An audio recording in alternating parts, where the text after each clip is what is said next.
Hello and a very warm welcome, your Azerbaijan preview as we head to the twisty streets of Baku.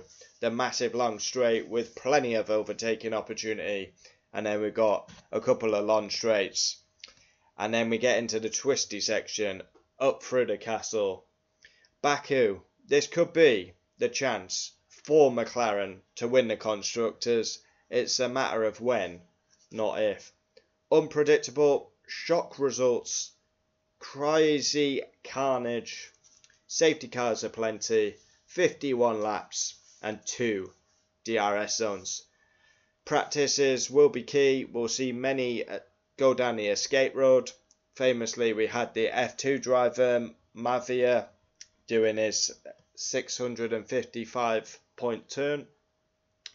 So, as usual, we're going to run down some of my pointers coming into the weekend. And number one is Mclaren.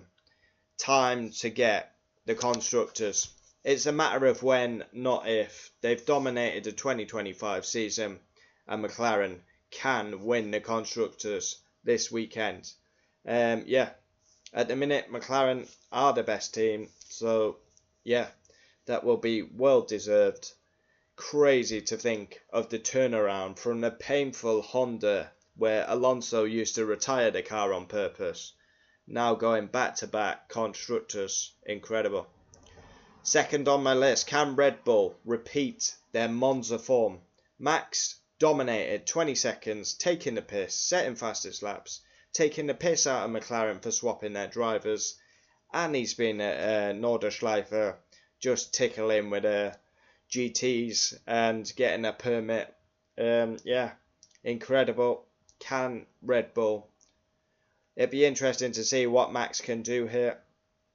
Third on my list, carnage, chaos, absolute madness. We've seen some crazy results here in the past.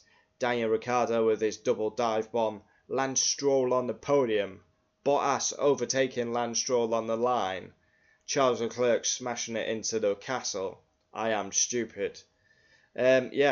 Expect the unexpected. And the Baku master, who's actually probably his greatest track, Sergio Perez, is not here.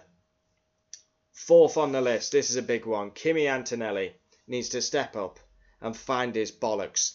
Toto Wolff massively critical of him at his home race in Monza. Underwhelming performance. Crashed, spun off in practice too. Then gets a silly penalty. He's under pressure. Doesn't score enough points. Doesn't qualify well enough. And is costing Mercedes an easy second place in the Constructors. He needs a good weekend. And with the walls of Baku, Antonelli under pressure, overdriving, he could end up in the wall. And on this current form, it's an sackable offence for a Mercedes driver. Fifth on the list, Ollie Behrman. Now, it's ironic that Ollie Behrman is facing a possible race ban. He picked up a ridiculous corrupt penalty at Italy. That gave him a couple of penalty points. If he gets 2 more, he will be having a race ban. And ironically, it's his anniversary since he made his Haas debut, where he replaced a banned Kevin Magnussen. 6 on my list, Alex Albon, Carlos Sainz. Albon, qualifying shite. In the race, he's delivering. Keeps scoring loads of points. Think Lance might be outside. Well, Daddy, it's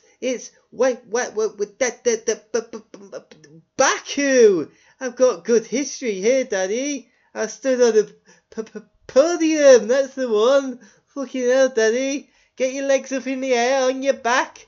Where was I? Albon's on fire. Can't qualify, but in the races he's amazing. And Carlos Sainz just is getting arseholed by him.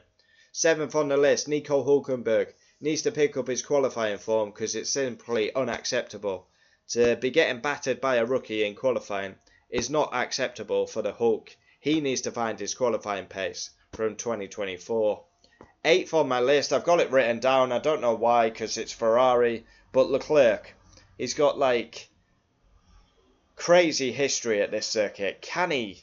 He can put a pole lap together. He can also smash it in the castle. Are we going to see a shot result by Charles Leclerc?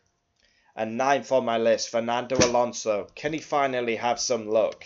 Because his luck's not been there, and he currently finds himself behind Lance Stroll in the drivers. Oh, yeah, he's lost so many points. So as usual, qualifying reaction, race reaction, driver ratings for the Baku Grand Prix. Bring on the carnage, bring on the chaos. What's going to happen? I have no idea, but bring it on. Adios.